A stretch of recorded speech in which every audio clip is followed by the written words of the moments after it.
Thank you for joining us tonight. We had a great program last night. I don't know if you heard, we opened up a second session. So we had another one last night. I think this was the first one scheduled. So very popular. We still have people on the wait list. So we're definitely going to have to bring Bill back. We had a lot of fun, and I think you're going to enjoy your biscotti tonight. So anyway, if you're just joining us, thank you for joining us with Biscotti, for Biscotti with Bill the Baker. Bill has been baking for over 40 years, and he is an active member of the Bread Bakers Guild of America. Welcome to my kitchen, everyone. My name is Bill Reichman, and I teach and market my classes as Bill the Baker. Just to be honest with everybody up front, I have never been a professional baker.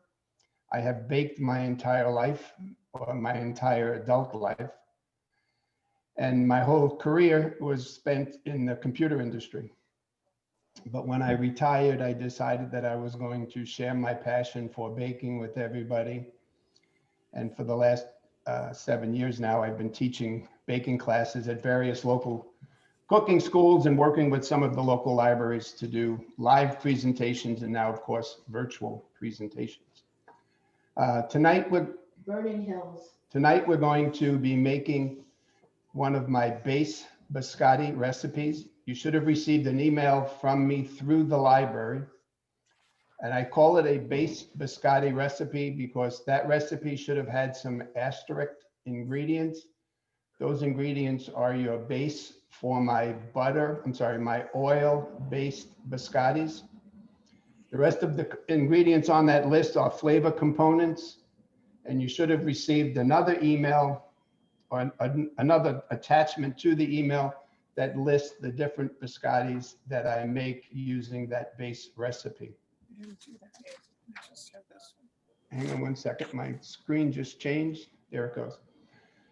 So tonight we're going to be using the base oil biscotti recipe.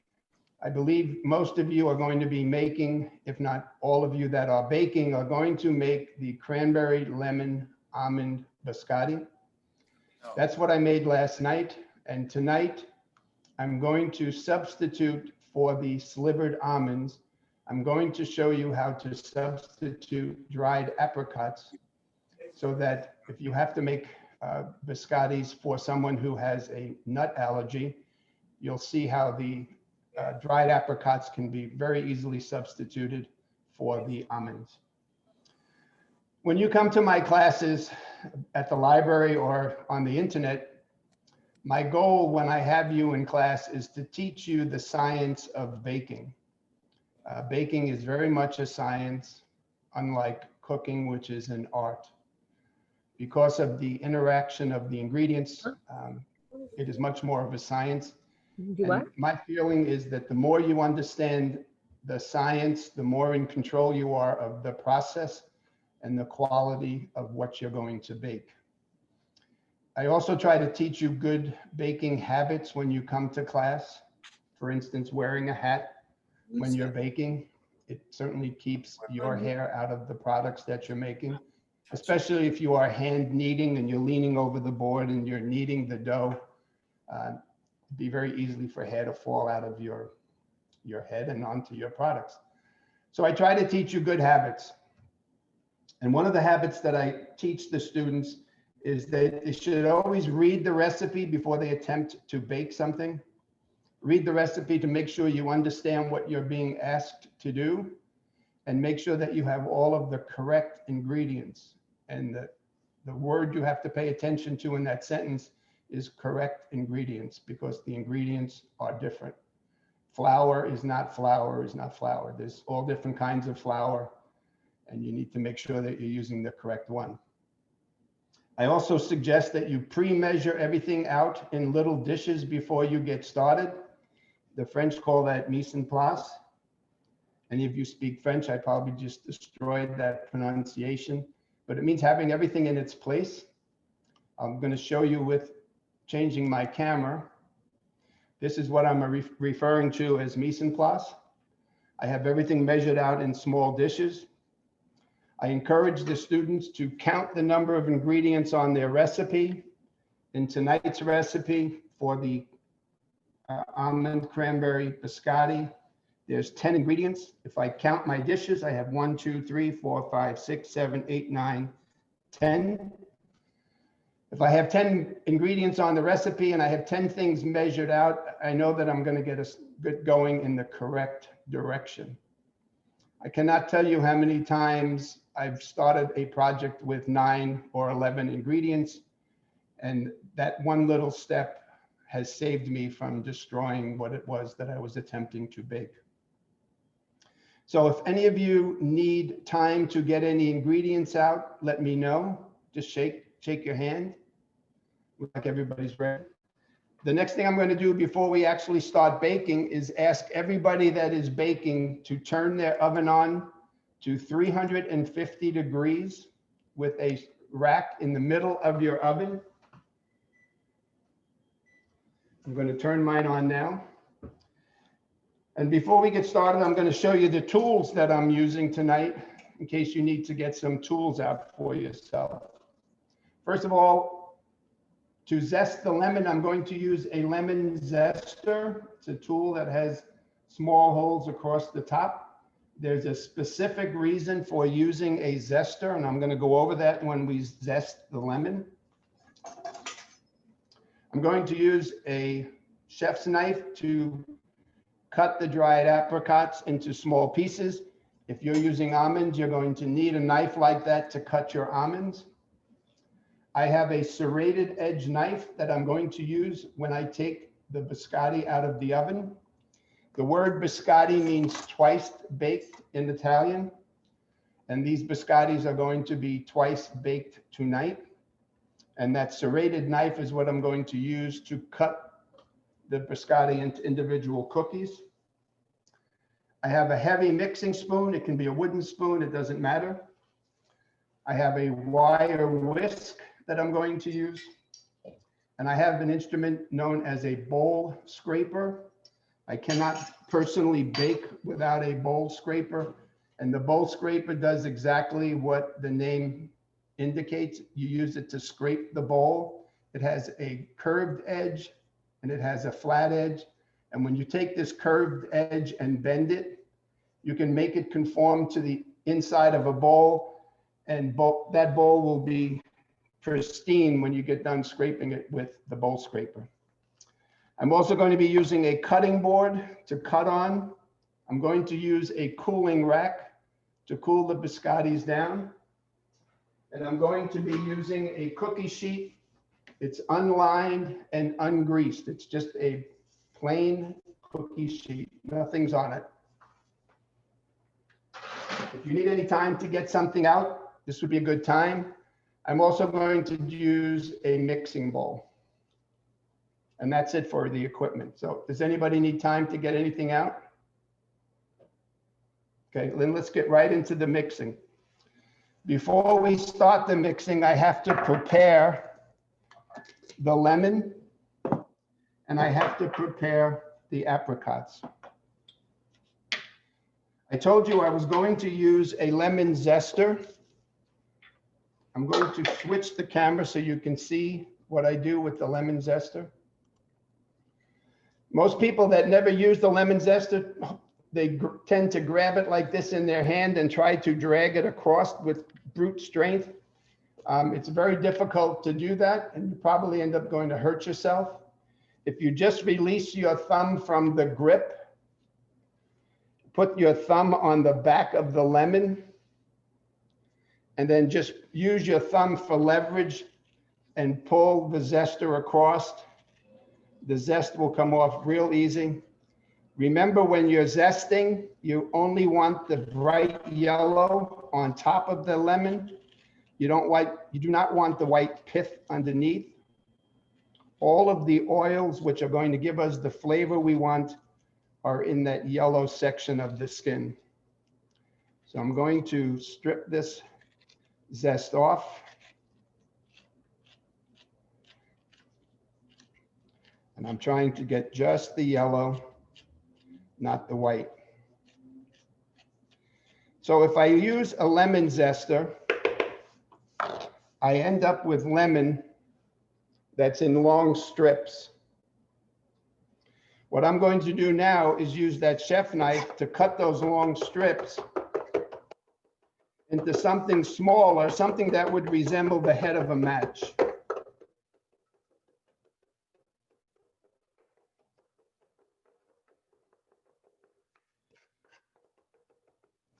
Okay, so I have the lemon zested and chopped. So here's the reason that we zest the lemon that way. Let me change the camera again. If I did nothing to this lemon, meaning I did not take the zest off, and I threw this lemon entirely whole in the batter and made biscotti, at some point, somebody would get a bite of a biscotti and they would say, holy smokes, is there lemon in this? Because they would be getting the entire lemon or half of that lemon in their bite of biscotti. If I took the opposite end of the spectrum and turned this skin into dust and added the dust to my flour, you would probably get a real mild lemon flavor with every bite of the biscotti. What I prefer to do is play with your palate and make the lemon in small pieces so that as you start chewing the biscotti later tonight, you'll all of a sudden will take a bite and you'll say, oh yeah, there's a piece of the lemon that Bill was talking about. You're going to get small bursts of lemon flavor when you touch or bite on a piece of the lemon that we just zested, as opposed to the lemon dust that would give you the lemon flavor throughout. For those of you that are using slivered almonds, I'm just changing the camera. I'm going to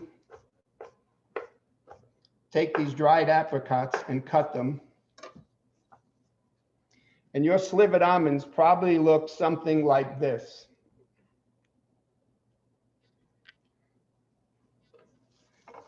What I want you to do with your slivered almonds is to take those sticks of almond and cut each stick. Just put the pile down on your cutting board and cut each stick about 2 or 3 times. So just keep chopping into that pile and watching those sticks decrease in size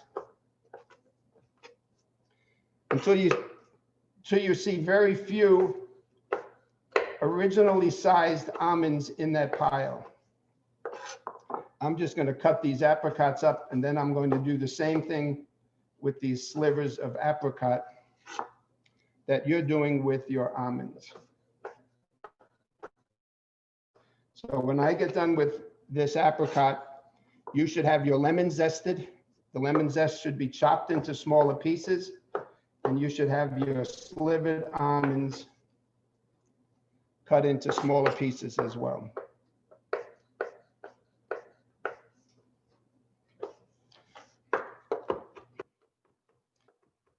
So now I'm just chopping these slivers of almond into smaller pieces.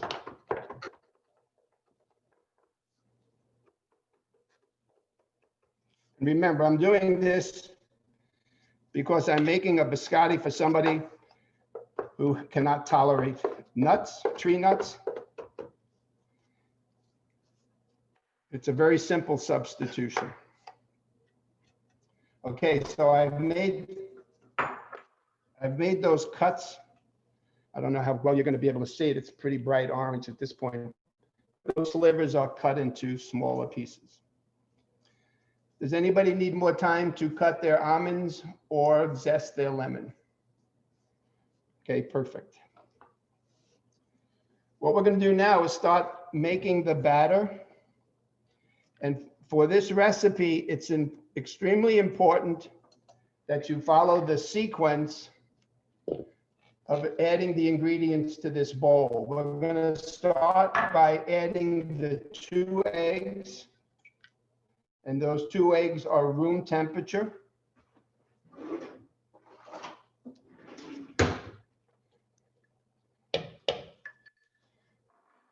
Get those 2 eggs in the mixing bowl. We're going to use the whisk until we see uniform color in that mixture. So at this point, my eggs are not yellow and white. My eggs are all yellow. So I'm looking for uniform color.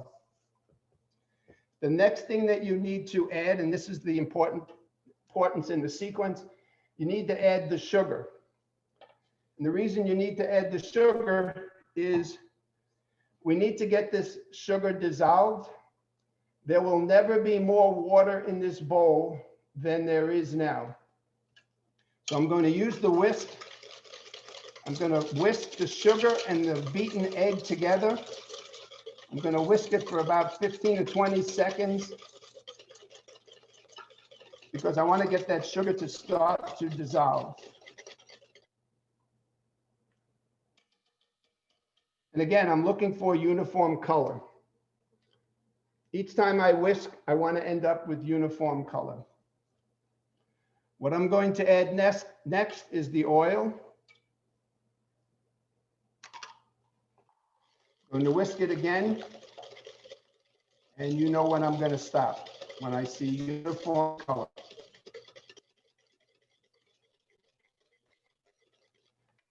So I have uniform color again. So each time I'm whisking, I'm looking for uniformity in color.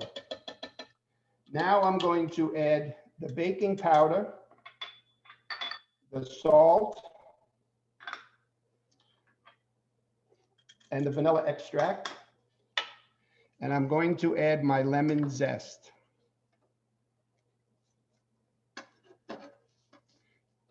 Not the apricots or nuts and not the cranberries. I added baking powder, salt, vanilla, and lemon zest. And I'm not being childish. I'm looking for uniformity in color. I just keep stressing uniformity in color.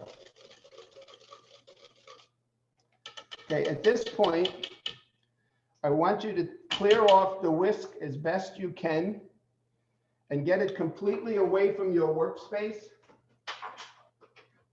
I put mine over in the sink because you don't, from this point forward, you do not want that whisk to go back into the bowl. Once you get all of your ingredients whisked and you're at the point that I am, look at the camera. What I'm going to do now is I'm going to add my apricots. Those at home that are using nuts, you would add the nuts now. And I'm going to add the cranberries. And I'm going to look around my workspace and make sure that the only thing that is measured out in a bowl is the flour. If you have something other than flour in a separate bowl, you've made a mistake and you need to correct it by getting that ingredient into the bowl now. What I'm going to do next is I'm going to take my spoon and I'm going to mix that wet ingredient to get the dried cranberries and the apricots wet. And for those of you using almonds, you want those almonds to be wet. And the reason we did it in that sequence is the final ingredient to go in this bowl is the flour. And before I put the flour in the bowl, I want everything in the bowl to be wet.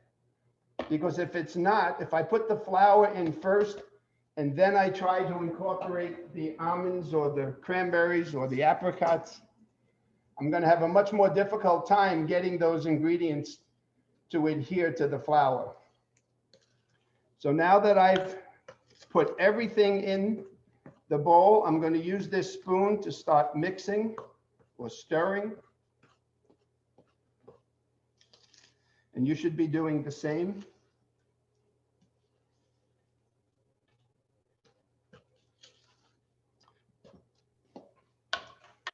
One of the things that I use the bowl scraper for is to mix. I find it to be much faster if I use a bowl scraper rather than a spoon. And I'll show you why in a second. First thing I'm going to do is clean the sides of the bowl, get all those dry ingredients off. You see I have dry ingredients on the top.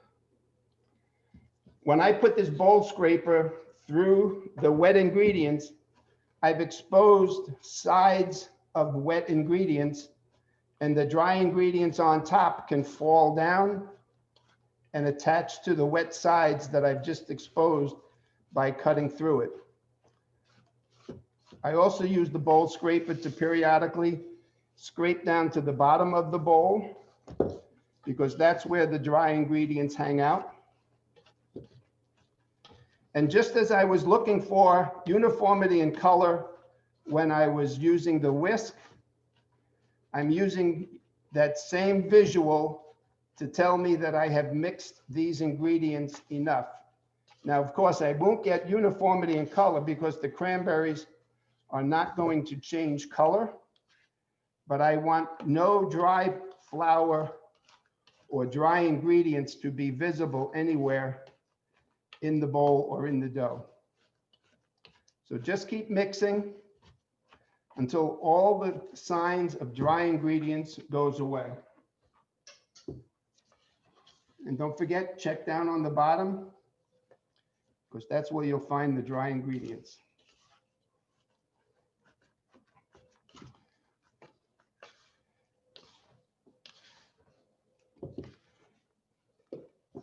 I think one final flipping of this, flipping it over, is all I'm going to need. So let me use the bowl scraper to get this out and show you what it is that I'm looking for.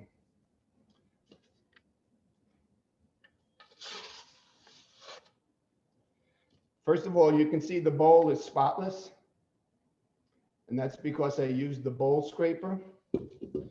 And when you look at the dough that's in my hand, there's no dry ingredients visible anywhere in this dough ball. So what I'm going to do next is I'm going to put some flour fairly heavily on my work surface. And then I'm going to put this ball of dough down into the flour, and I'm going to roll it around until I get the outside of that ball coated with fresh flour. And then I'm going to cut that in half as best I can. I'm not using a scale. I'm going to put one half back in the bowl. I'm going to take that other half, which is much smaller now, and use my hands to pack it tight like a snowball. So this is one half of the dough. Going back to my work surface, which is still heavily floured, I'm going to use my hand to roll the ball back and forth. I am not putting any downward pressure. I'm just rolling back and forth, and by rolling back and forth, the dough is starting to spread out, and it's now wider than my one palm. So now I'm going to use two hands, and I want to roll this into a cylinder that's about 14 inches long and as uniform as I can get it across the top.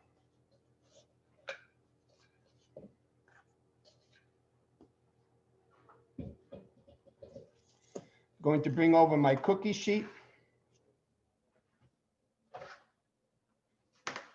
One of the challenges that some of the people faced last night was when we tried to transfer this log from the surface that you're working on over to your cookie sheet. They felt a little intimidated by it. Don't be intimidated by it. Just grab it with two hands and go as quickly as you can and get that cylinder transferred over to the cookie sheet. Once you get it there, leave it there. Go back to that second half of the dough, pack it like a snowball again. Make sure your surface is floured. Roll that ball back and forth, no downward pressure. Just keep going back and forth until it gets wide enough that it goes outside of your one hand. And now use two hands to go back and forth. Again, very little downward pressure. Try to get it to be even all the way across. And then again, lift it up very fast and deliberately and transfer it over to the cookie sheet. Those of you baking along with me, when you get to this point, look at the camera and I'll know that you're ready to go on.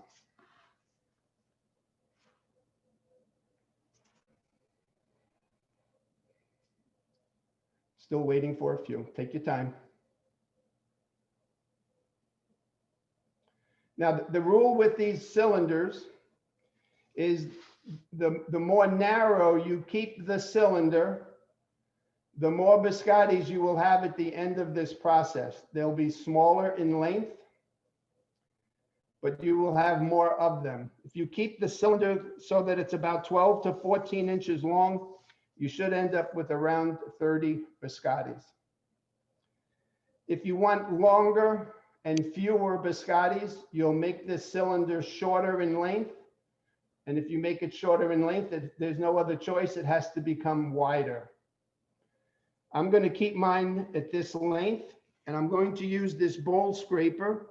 If you don't have a bowl scraper to use, you can accomplish the same thing with a rubber spatula.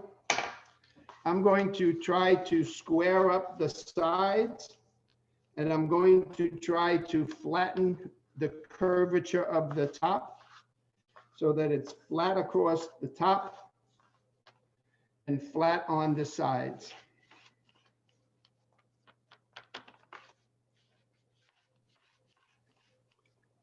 When you get your cylinder shaped something similar to this, look at the camera. We have one more thing to do, and I'm going to turn it this way so you can see what I'm doing. When these cylinders these logs come out of the oven, we're going to cut them on a bias, meaning we're going to cut them at about a 45-degree angle. To help us not waste any of the cookies, I'm going to shape the end. I'm just pushing it so that it's about a 45-degree angle. And when I go to the other side, I'm shaping that one at a 45-degree angle in the same direction. So both of mine go from right to left. I'm going to do the same on this second log.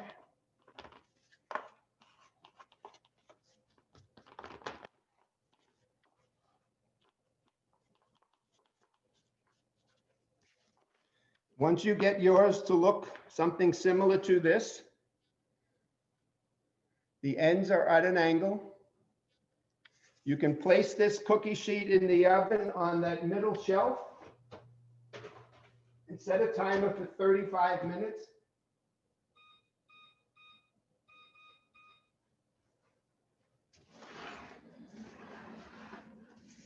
And now you can look, once you get your biscottis in the oven and your timer set, come back and look at the camera.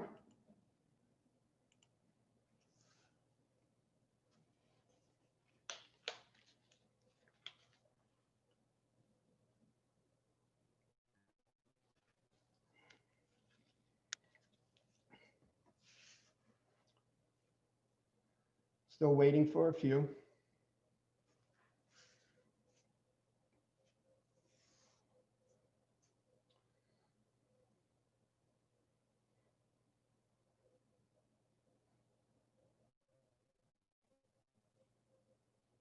Okay, it looks like everybody but, not sure, it might be Connie or Caroline. Waiting for one more, there she is. So everybody's back. So those of you that are baking with me tonight, are you all making cranberry, lemon, almond biscottis? Okay, somebody's shaking their head no. I did chocolate chips, but my dough is way too sticky, so I'm not sure what to do. You have to flour that surface, flour the work surface down on your board. Yeah, I did that. Flour it heavily. I'm on my phone. Flour it heavily and then roll the dough through that flour. And that's Okay, I'll try again. Okay. But you can continue. Anybody else having trouble? Nobody else is having trouble. That's good. So I told you the word biscotti, which I believe is more correctly pronounced biscotti, means twice baked. History says that the biscottis were invented for the Roman warriors. They took it into battle with them because it lasted forever. And what the Roman warriors took into battle has no resemblance to what we baked tonight, but they were called biscottis. History tells us that when those biscottis were baked, there was no fat used. We used oil tonight. And with no fat in there, they would last forever, but they would be like a brick when the Roman soldier bit on them. History also tells us that Christopher Columbus loved biscottis, and there's a good chance that he had them on the boat when he came here because the biscottis could endure those long voyages overseas. And again, those biscottis were not in any way resembling what we have today. We have a much more flavorful biscotti because we've added fats and fruits and sugar, and we've added a lot of good things to it. I told you that in the beginning of the class that this was my oil-based biscotti, and you should have gotten a piece of paper that says, told you of the different types of biscottis that I bake. I also have a base recipe for butter instead of oil. My philosophy on recipes is now that you know who I am, you're entitled to any recipe that I have. My mission is not to get you to come to class. I'm sorry, not to get you to come to, not to get you to come to class. And I'm not selling any books, so I'm not trying to get you to buy a book. My mission is to get you to bake, because I do believe it's an art that's going away every day from us. And the more I can get you to bake, perhaps the more you'll pass it on to somebody else. So if I have a recipe that you want, you are welcome to that recipe. The library is prohibited from giving me your email address, but the library allows me to give you my email address. So for those of you that want to write it down, it's B like in Bill. I'll give you a second to get a pen or a pencil. It's B like in Bill, REICHMAN at sbcglobal.net. I also have a website called billthebaker.com. And for those of you that use Facebook, I have a Facebook page, and after the facebook.com, you put a slash, and then you put Bill the Artisan Baker, and Bill and Artisan and Baker are all capitalized. Bill the Artisan Baker, that's on Facebook. I teach classes virtually now. Prior to March, I was teaching at a cafe here in St. Charles. That was my last place that I was teaching at. Since March, I've moved into the virtual environment, which enabled me to present to you tonight with the Deerfield Library. I teach both adult and children's classes virtually. I average 2 to 3 classes per week. And if you send me your email address, if you send an email to me at the address I just gave you, requesting that I add your name to my list, you will get 1 email per week listing the classes that I will be teaching the following week. And if you are interested in any of those classes, there are instructions on how to purchase a ticket for those classes. Do we have any questions from the bakers first, the ones who were mixing the biscotti dough or batter? Yes. I'm sorry, you have to unmute your screen in order to ask a question.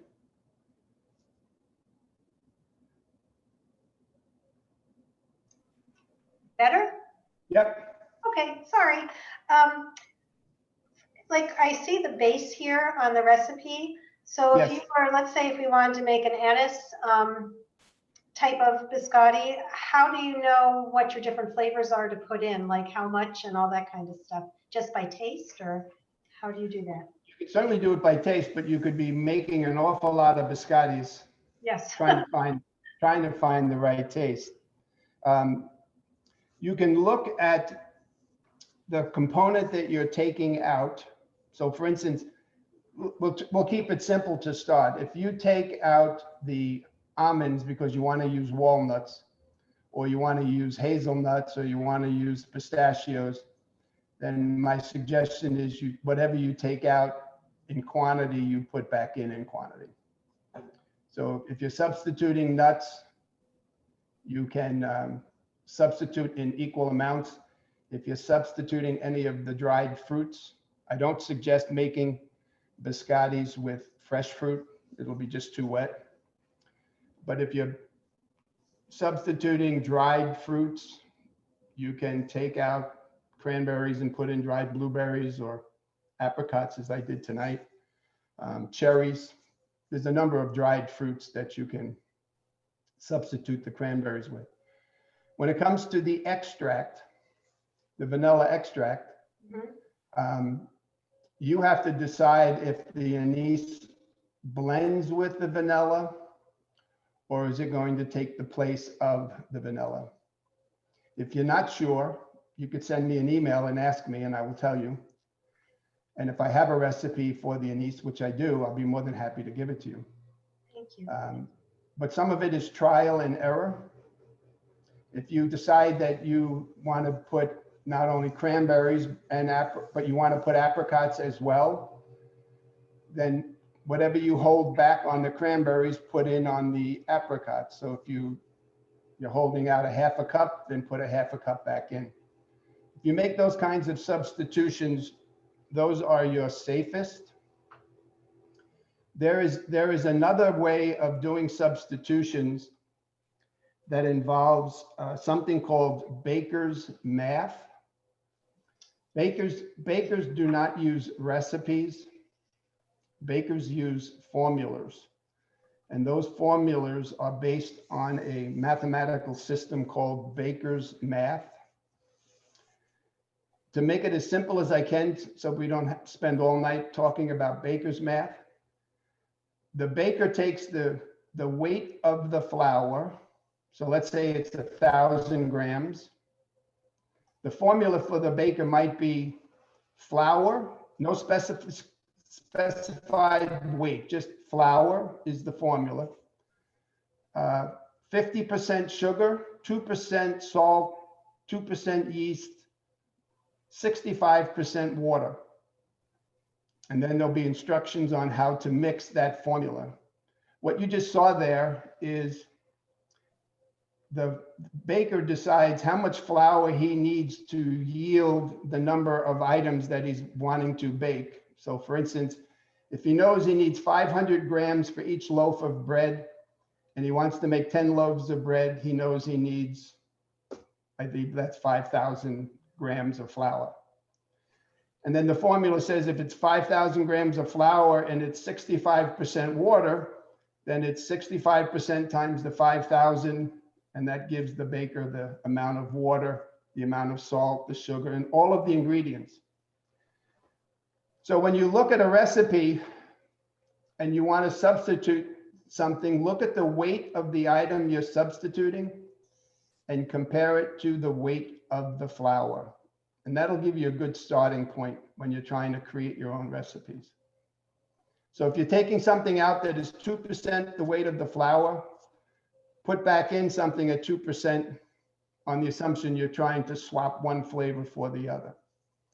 Of course, you have to be real careful when you get into extracts. Some of them become extremely potent. So for instance, there's an extract, the translation of it is flowers of Sicily, and you use 1/4 teaspoon to replace 2 teaspoons of vanilla.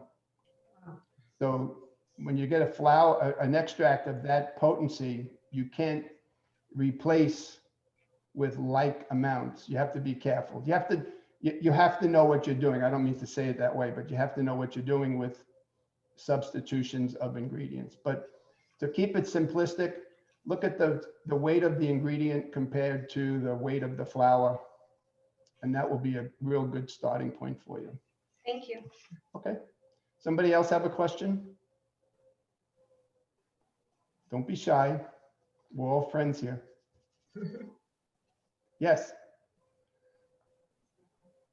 You have to unmute. I'm sorry.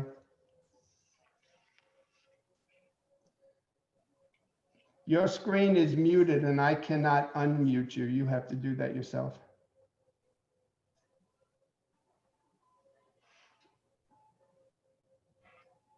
There should be a microphone. There you go. Yeah, I got it.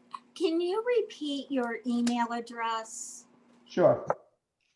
It's B like in Bill, REICHMAN. That's all one word, no period in between that.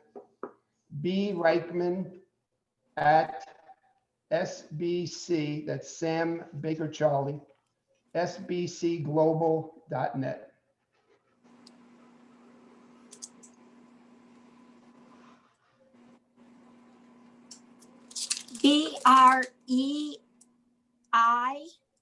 BREICHMAN? Yes, that's correct. Okay.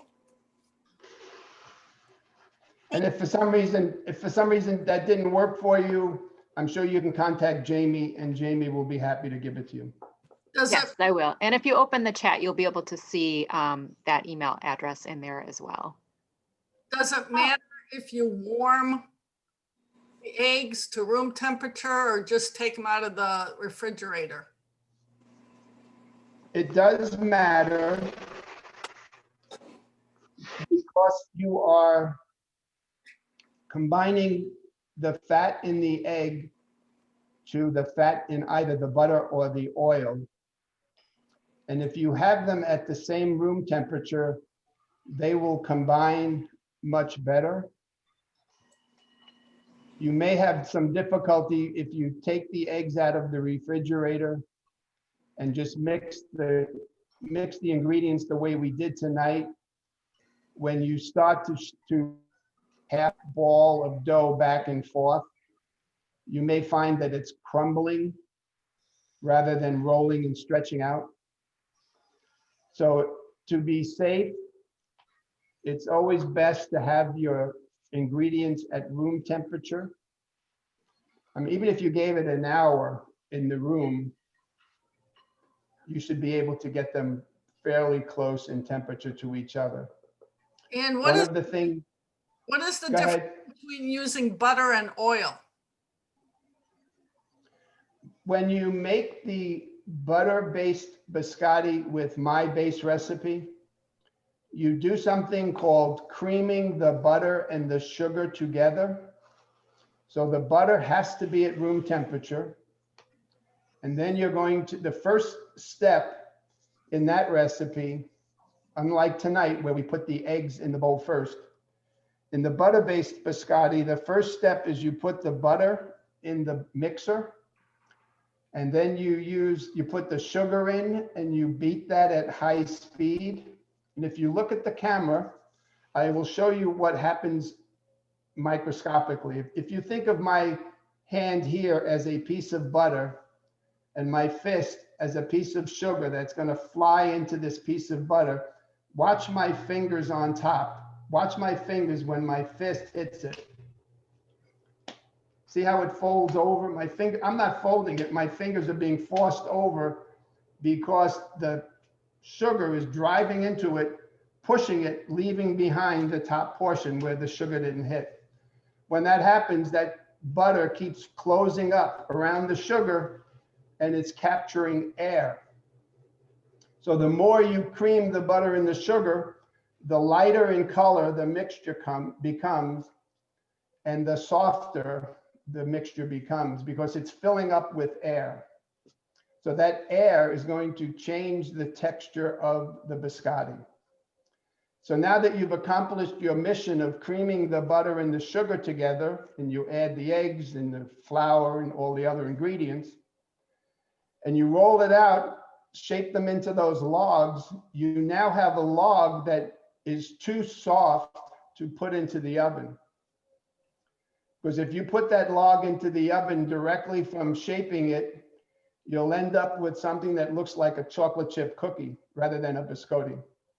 The butter is too soft and it immediately starts to melt before any caramelization can take place or any structure can be built inside of that log. So the log just simply collapses and melts down, and you end up with that log spread out all over the sheet.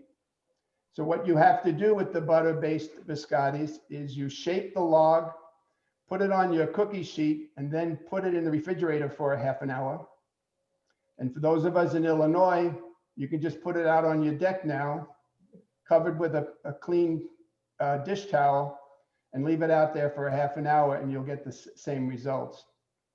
So you're going to chill the butter way down again, so that when that chilled butter that's inside of the log goes into the oven, the ingredients of the log are going to solidify before the butter gets a chance to melt.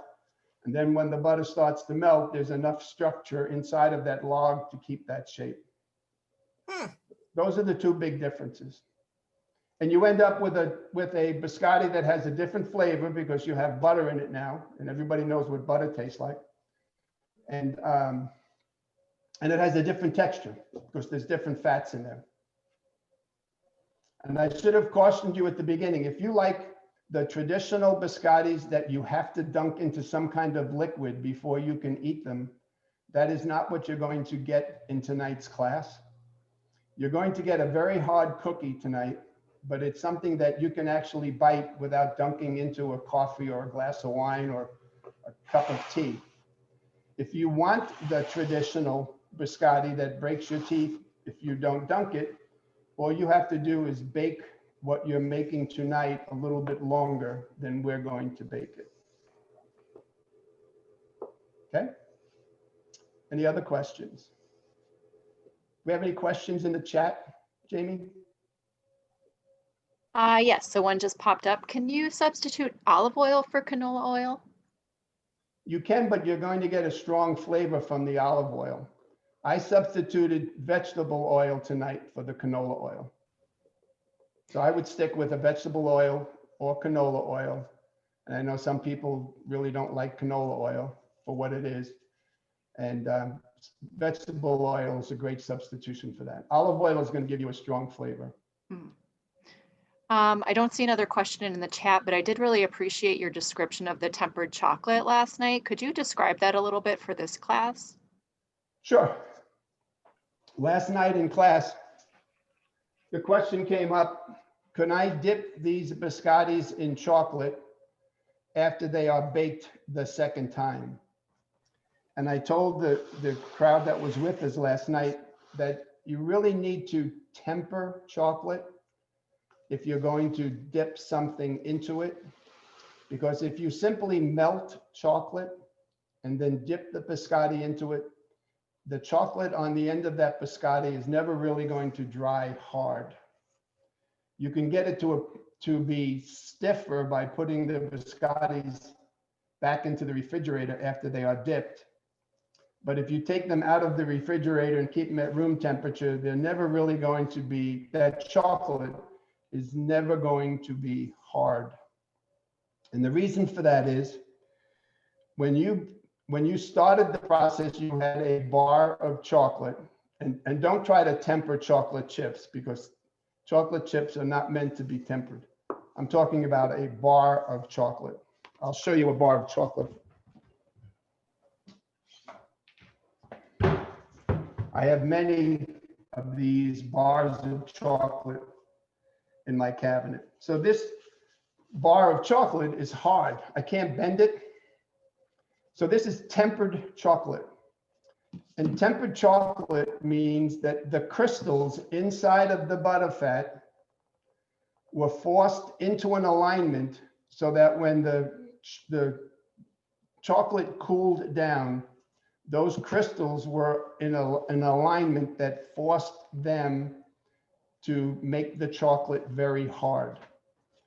When you put this into a pot and heat it, whether it's a double broiler or you just put it on the stove, you melt the chocolate and those crystals scatter all over the place.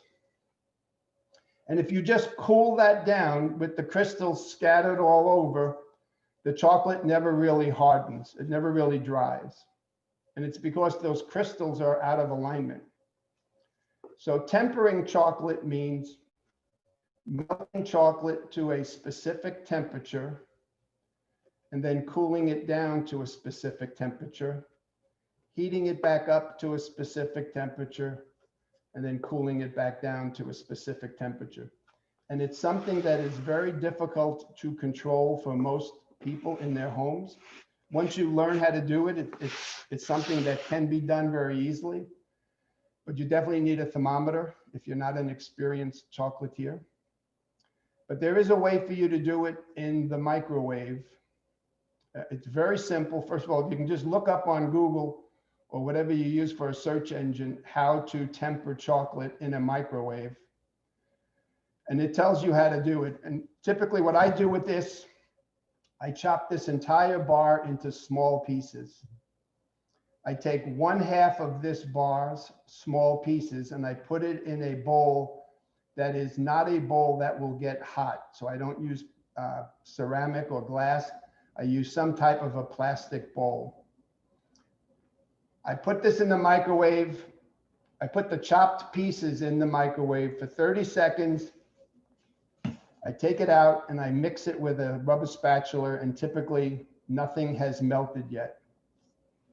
I said typically because I have had classes where students take theirs out after 30 seconds and they have melted some of their chocolate. So that's going to depend on your microwave. Once you see that there's nothing melted, you've stirred it, put it back in the microwave and mix it. I'm sorry, microwave it again on full power again for another 30 seconds. This time, take it out and stir it, and you'll see that a good portion of the chocolate has melted. Put it back in, and depending on what portion of your chocolate has melted, if you see there's very few pieces left, do 10 seconds more. If you see there's a fair amount of pieces left, do 15 seconds more.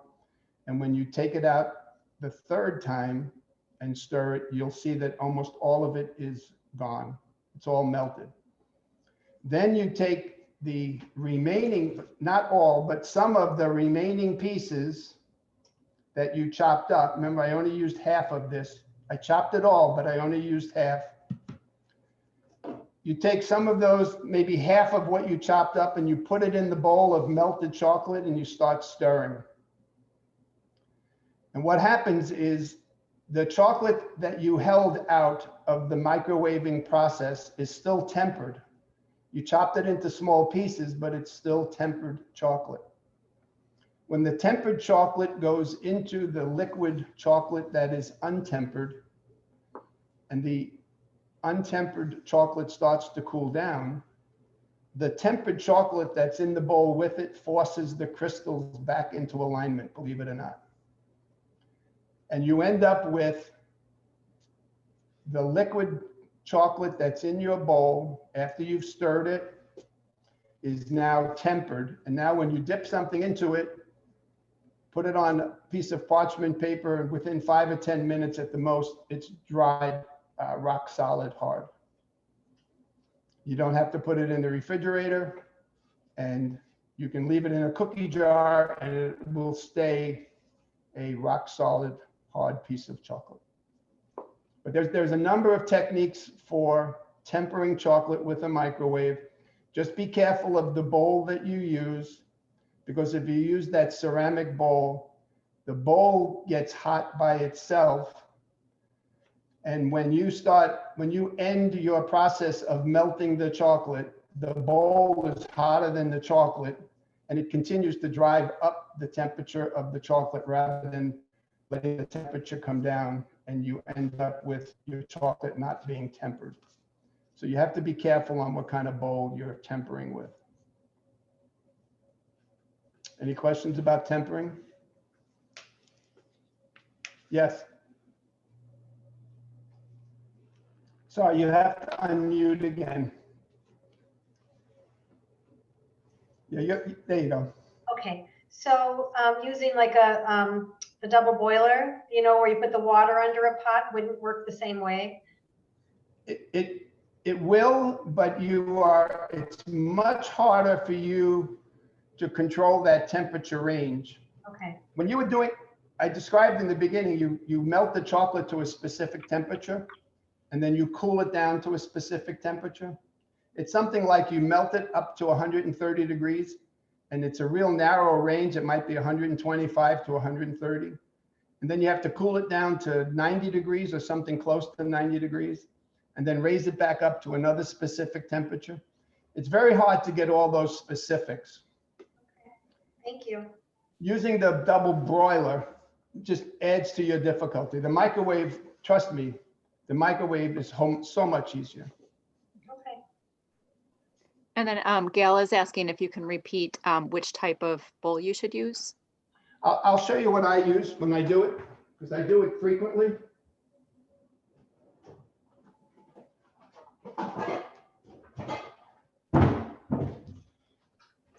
This is the Rubbermaid disposable. You buy them in the supermarket, you use them a couple of times and they crack and you throw it out. This is what I use. Doesn't have to be this shallow, it can be bigger than that, but it's just a plastic disposable container. This does say Rubbermaid on the bottom. And you buy them in the supermarket, you know, the Jewels.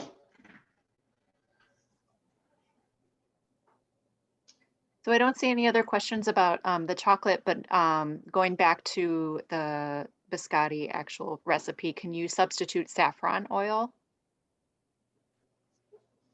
Yes, you can. Okay. Okay, that's all the questions in the chat right now. Okay, then let me just show the bakers what they're going to need when these biscottis come out of the oven.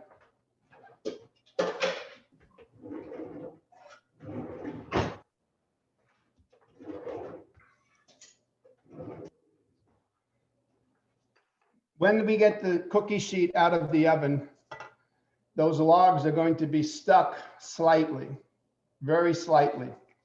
And I'm going to use, this is a metal spatula that you would flip burgers with on your grill, but see how thin it is? It's just really nice thin that I can slide underneath.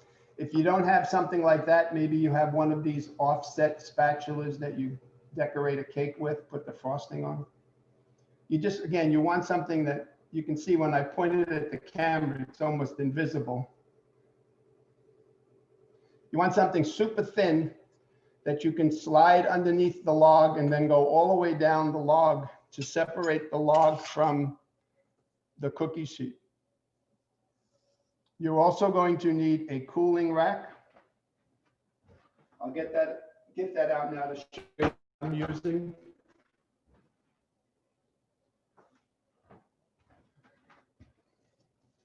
Just a wire cooling rack. Doesn't have to be this big. Just so happens that being this big makes it easy.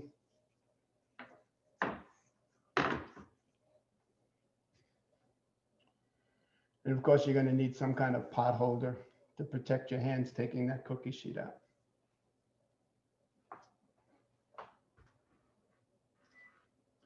One of the things we've learned from these classes is that ovens in everyone's home bake at a slightly different speed.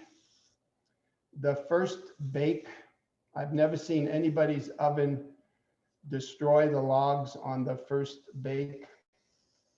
We're going to be taking it out after 35 minutes. The bottoms are going to be brown, not black.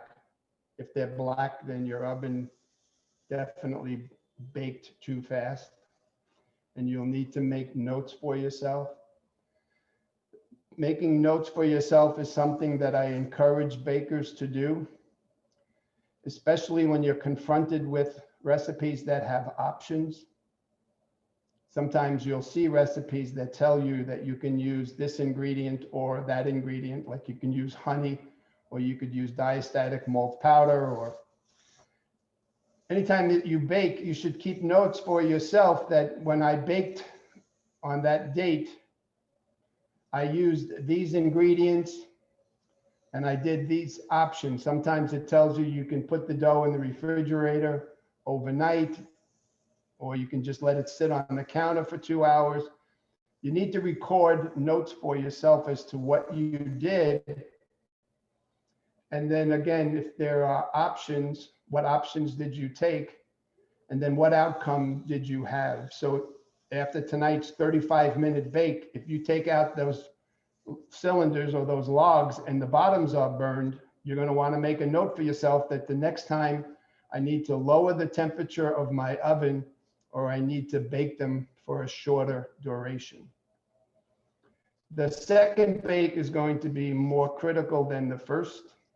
I have seen students' ovens burning this biscotti on the second bake in their homes. So if you know your oven bakes fast, you might want to lower it by about 25 degrees.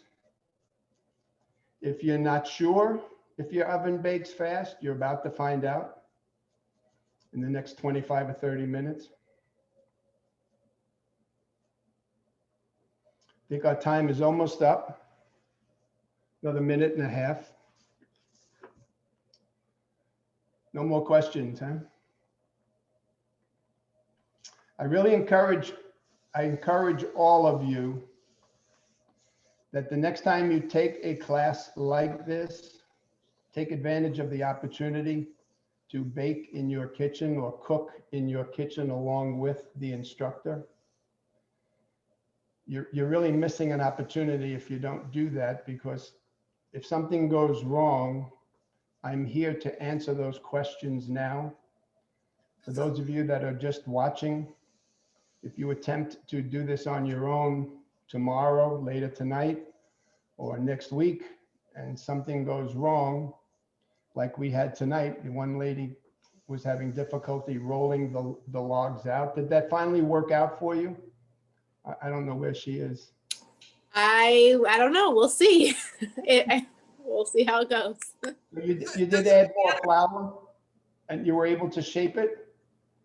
I was not as much into like a log, but I don't know. We'll see. Does it matter if you bake on a humid day or in the summertime when it's humid, or in the winter when it's dry? Not with the biscotti.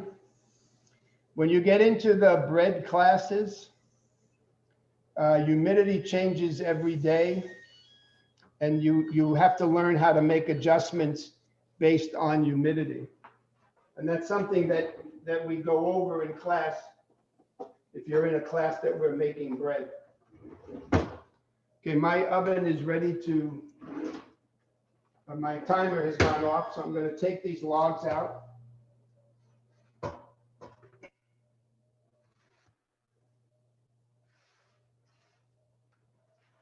I will show you what my logs look like, so you can compare them to yours. Don't be concerned with all of the cracks that are on top. They always crack like that. I have a question, Bill. Yes? I make my biscotti in a food processor. And do you ever do it that way, or do you always stir it in a bowl? I always stir it in the bowl because I don't want the food processor to cut the fruit. But I do Oh, other, I just sort of, I pulse it, like, right. yeah. I use the food processor for when I make scones. Uh-huh. I'm more concerned, I use the food processor when I'm concerned about getting the butter into smaller pieces if I'm working with chilled butter. Mm-hmm. Okay. So what I just did now is I took this metal spatula and I went underneath all the way across until I could see that the log was separated from the cookie sheet. And now I'm going to simply slide it off of the cookie sheet. I'm not trying to lift it up. If I lift it up, it's going to break. I just slid it off the cookie sheet onto the cooling rack. I cleaned off the cookie sheet a little bit. And I'm going to let these cool for a few minutes. And then I will show you how to handle these logs. Do not attempt to pick the logs up now because they will break.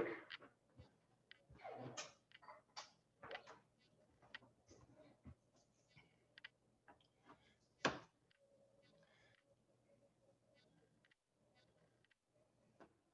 was going to show you the bottom of it, but I'm going to let it cool a little bit more. Well, maybe if I do it this way, you can see it.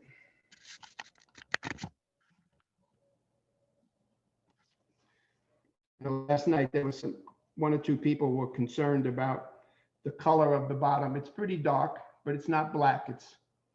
It's a darker brown, but definitely not black. Black is burnt. Everybody have their logs out of the oven at this point?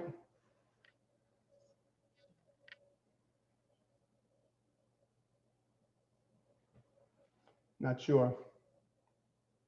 Just a shake of the head, yes or no? Yes, good. It looks like yes. Okay.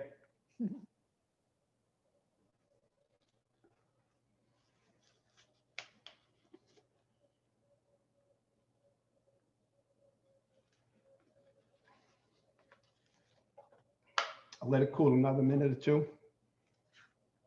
Remember, we're going to use a serrated edged knife. I really strongly suggest you find a serrated edged knife in your home.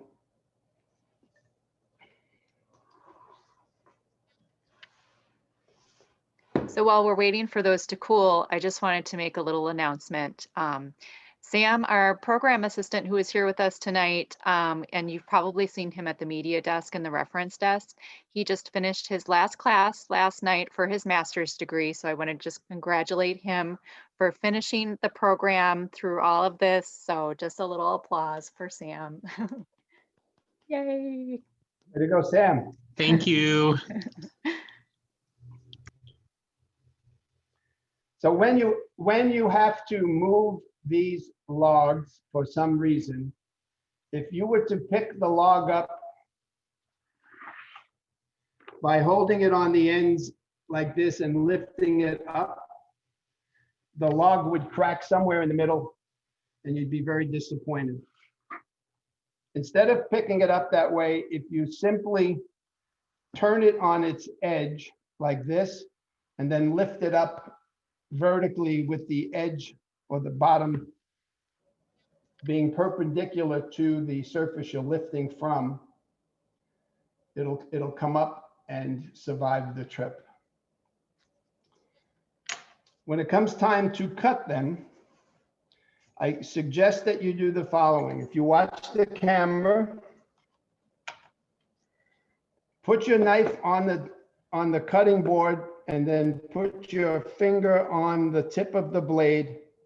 Position the blade where you want that first cut to be made, and then simply push down through the log.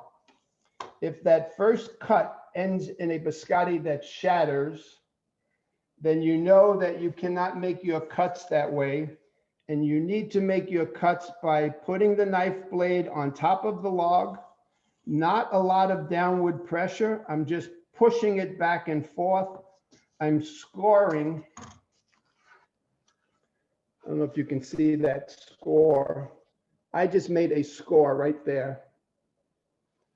All I did was, if you look at the biscotti that I cut from the side, you can see that the perimeter is a much darker color. That crust is much harder than the interior, which is called the crumb. By simply taking the knife back and forth, penetrating the top layer of crust allows me to push the knife right through the crumb and then through the bottom crust with no shatter at all. So go ahead and start cutting. I'm cutting mine so that they're about 1 inch wide.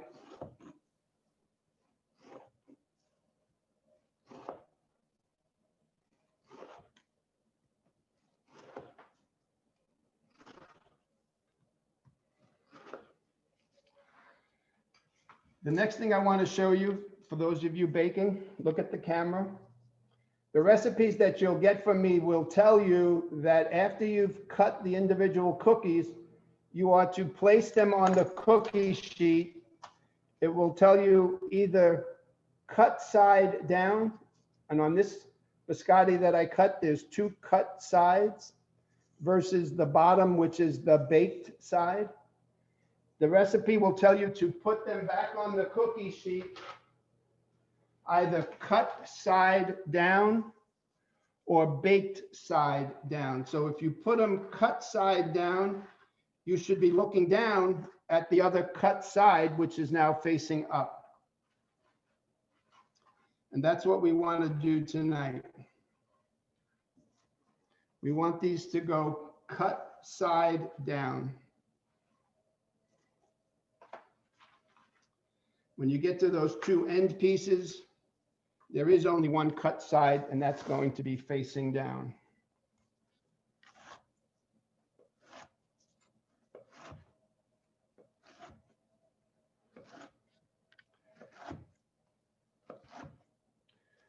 I'm going to continue to cut that second log.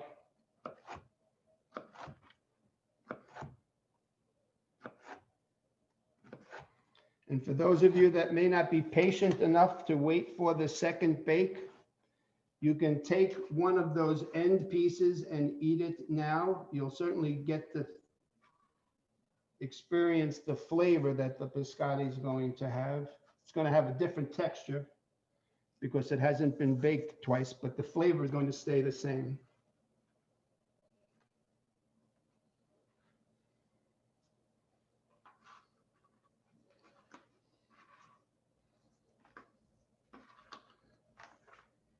So this is what my cookie sheet looks like with the cut sides down.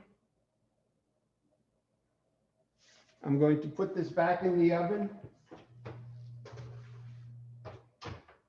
I'm going to set a timer for 20 minutes. The temperature stays at 350 degrees.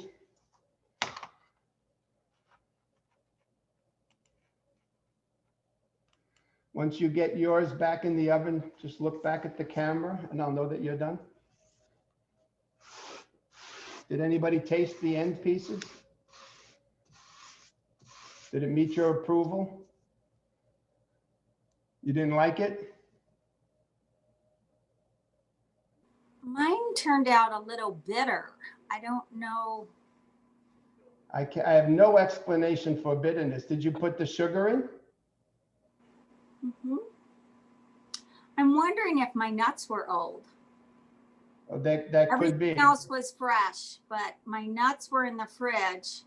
Yeah, but nuts go rancid because they have oil in them. That's what I'm wondering. I had them in the fridge and I don't actually know how long I had them, but there's something bitter in it. I'm wondering if it's my nuts because everything else was fresh. That's the only thing that I can think of that would cause you to have bitterness, or you forgot to put the sugar in, but you said you did put the sugar in, so. No. I would try that with fresh almonds for sure. Mm-hmm. Mm-hmm. Anybody else? Tasting it, disliking it, liking it? I got a thumbs up, 2 thumbs up. 3 thumbs up, 4 thumbs up. Well, that's good. Yeah, I would say that you have to be careful with nuts when you keep them. They either get moths in them or they get rancid. The oil goes rancid. Same thing with whole wheat flour. You got to be careful with whole wheat flour. You guys know what whole wheat flour is? And why it's called whole wheat? Does anybody want to know why it's called whole wheat? Yes, yes, I yes. do. If you look at wheat in the field, it looks like a very thick grass. And just like the grass on your front lawn, when it goes to seed, you see at the top of the grass stalk on your lawn, there are seeds growing off the top shoot. The wheat in the field grows those same similar shoots that you see on your front lawn. And inside of those, the tops of the shoot are seeds, and they're called wheat berries.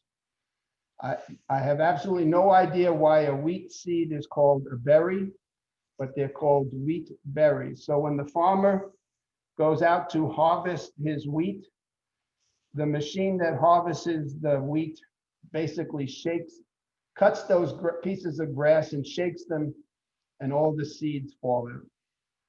So you end up with wheat seeds. The wheat seed has three components. The outer shell of the seed, which is a hard coating, is a protector of the seed, and that's the wheat bran. I'm sure you've all heard of bran muffins. If you have not heard of wheat bran, somebody's holding up a bag of wheat bran right now. People put it on salads or in cereals. That is the outer coating of the seed. Inside of that wheat bran is something called the wheat germ. And I'm sure you've all heard of wheat germ. You may have that in a jar or container in your refrigerator as well, using that as an additive to salads or cereals. The wheat germ is what actually germinates, grows a shoot, a little green shoot comes out, goes into the ground, and that wheat berry, through the wheat germ, forms another piece of grass. Well, to help that wheat germ survive the journey that it's going to take, converting from wheat germ into wheat, there's some white powder in there, and that's called, I'm gonna get to it. I'll think of it in a second. That white powder is the nutrients that will supply the wheat germ with what it needs until nature provides it with what nature's going to give it. So that white powder is what gets filtered out when they crack that berry in the milling process. The wheat germ, the first thing happens is the wheat bran cracks open, the wheat germ falls out, and the powder falls out. And then they filter the wheat germ and the wheat bran out, and you end up with the white powder, and that's what we used tonight. That was the wheat flour. Whole wheat, they don't filter those components out. They leave the wheat germ and the wheat bran in the bag. So the flour is a little bit darker. It has different flavors because you've got wheat germ and you have wheat bran in there contributing to the flavor. So whole wheat is nothing more than the unfiltered milled wheat berries. The flour that we're using is filtered. They filter out the wheat germ and the wheat bran. And whole wheat flour spoils a whole lot faster than your bread flour or your whole all-purpose flour. And it should be Because they have- cheaper. I'm sorry? And it should be cheaper than just regular flour. Should be cheaper. Yes. One would think, but for someone, I'm not in control of their profits. I don't know why. It's obvious you do pay more, and I don't know why. I'm sure it has something to do with profitability and what they're willing to, or what they're able to get away with. We have another question that came up last night. Is almond flour okay to be used? Yes, you can use almond flour. You're going to change the texture. You may have, because almond flour absorbs liquid at a different rate. Once you've made these a couple of times with the wheat flour, you'll get used to what the dough should look like when you're packing it into a snowball. If you're attempting to pack that snowball and it was made with almond flour and it has a different consistency, either it's too loose, meaning you have to add more flour, or it's too dry, which means you need to get some more liquid in there. And of course, the liquid we used was egg or oil, and you'd have to adjust it that way.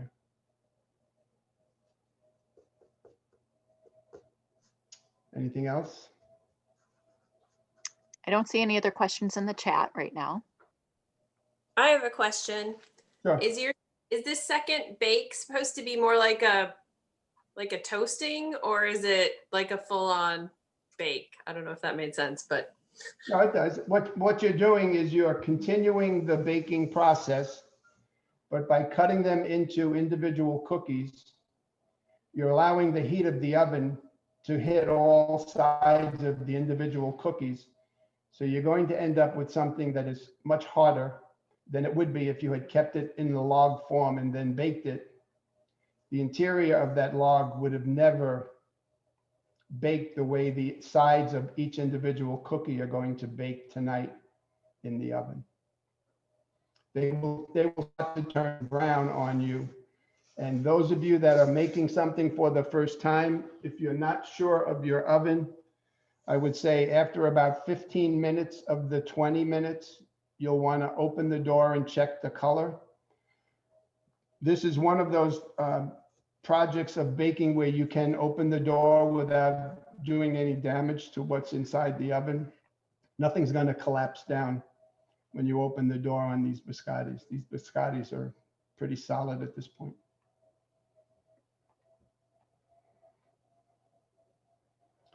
Anybody else? so will the color be the same on the cut sides as well, or it just slightly less? It's going to be less than the bottom because the bottom was already dark. The bottom and the top had a head start on the sides when you exposed the sides with the cuts.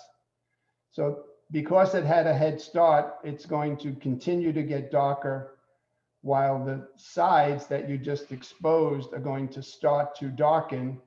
They will never catch up to the bottom. You will end up with something burnt before they will ever catch up to each other.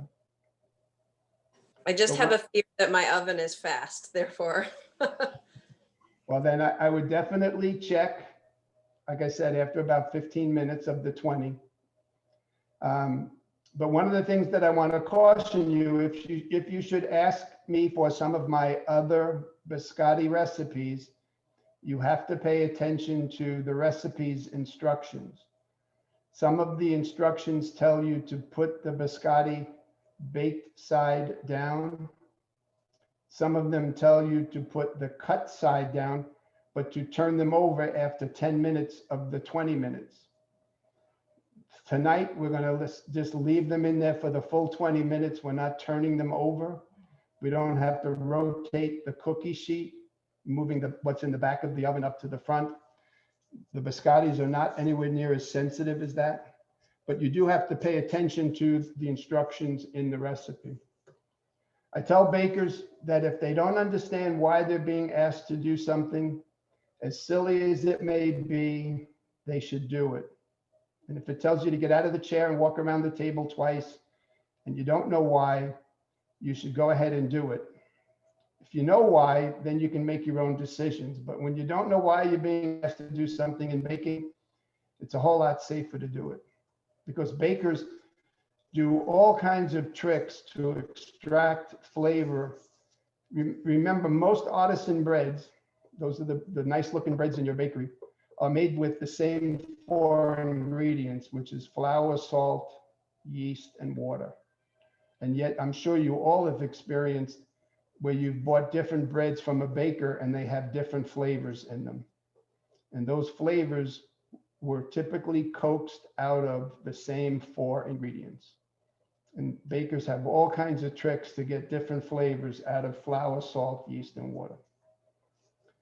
And if the recipe was written correctly, those tricks are in there. And maybe they're not in there with an explanation, but they are in there. A perfect example of that is when you get into the world of breads, you'll see many instructions telling you to use room temperature water. So you're going to put your flour, salt, yeast, and room temperature water in the bowl and mix it. Some recipes will tell you to use 55-degree water. Some will tell you to use 95 to 100-degree water. And if you don't know why and you just ignore it, you're ruining the recipe the way the recipe writer wrote it. To give you an explanation why 55-degree water was specified, when you put water into flour, nothing else, just water going into a bowl with flour and you stir it, there are enzymes that are naturally present in that environment. And when those enzymes get wet, they attack the starch that is naturally present in the wheat. And the visual that I give students is the starch looks like a candy bar with a wrapper on it, and the enzyme takes the wrapper off the candy bar. So when you put 55-degree water into flour and yeast in the bowl, the enzymes could care less what the temperature of the water is. That reaction takes place regardless of the temperature.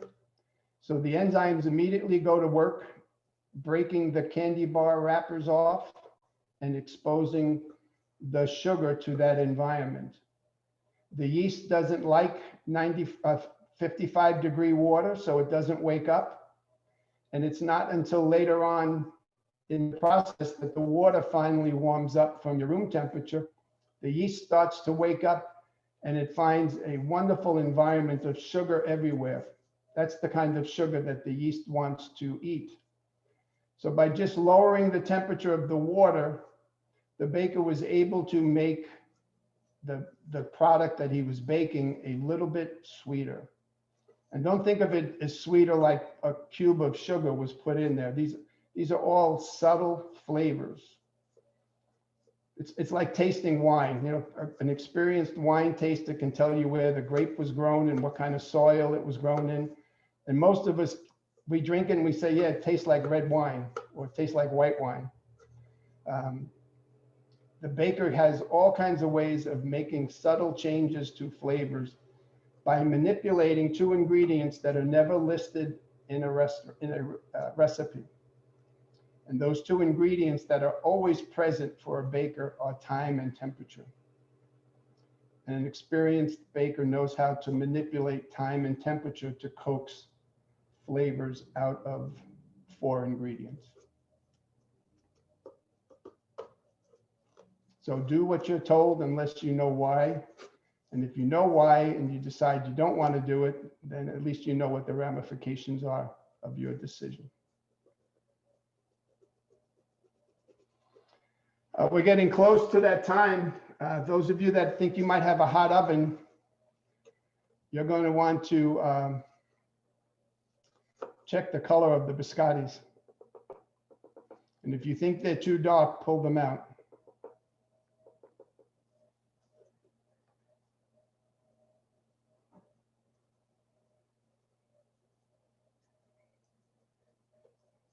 Anybody take theirs out? Are they supposed to be soft in the middle still or really hard? No, they're going to be soft in the middle. When they cool down, they're going to become harder, Okay, but they're never going to approach the stage where you have to dunk them into a liquid in okay, order to eat them. okay, thank you. Okay, but they looked like they had the right color on them. Okay.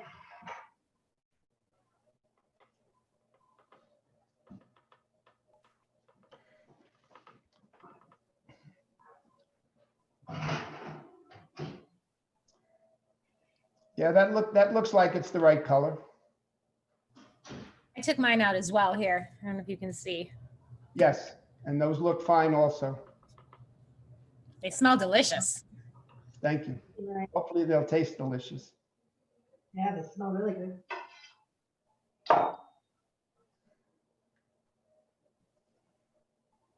Jamie, I think the lady holding up the biscotti was Jane. It's real hard for me to read. Jane, yes. Mhm. Jane, did you take yours out? I did because my oven does run hot. Okay, So they're really brown, but they're not like hard. They're just really brown. okay. You definitely don't want them to approach black. Right. Black is the point of no return. Is that Caroline? Am I seeing Caroline on the screen? Yeah, Did you take yours out? they have 6 more minutes left, but they look good. Good. So you were able to cut those logs, Caroline? Yeah, they were a little, I probably cut them a little too quick. I was trying to get ahead, catch up to everyone, but no, they turned out pretty good. I can show you actually, just see here. Let's see.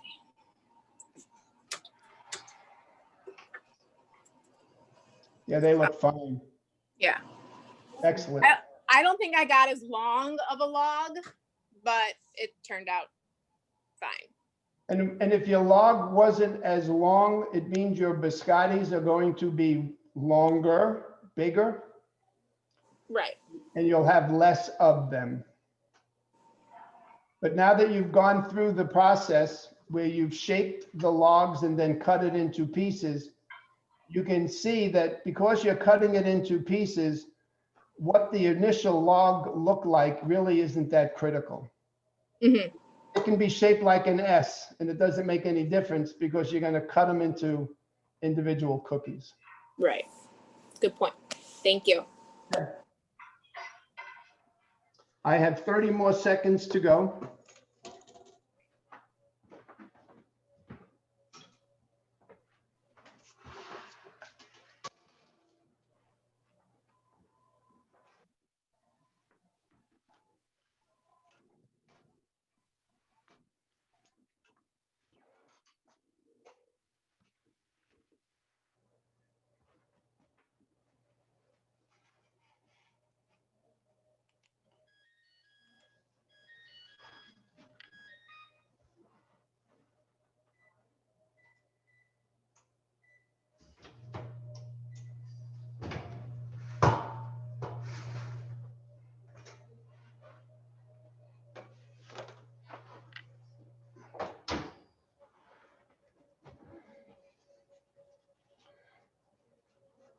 So this is what mine came out looking like.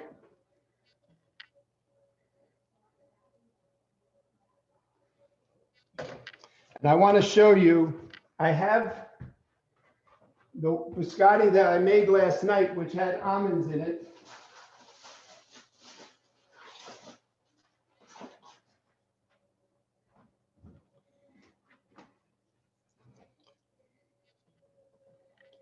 And I'm going to hold it up.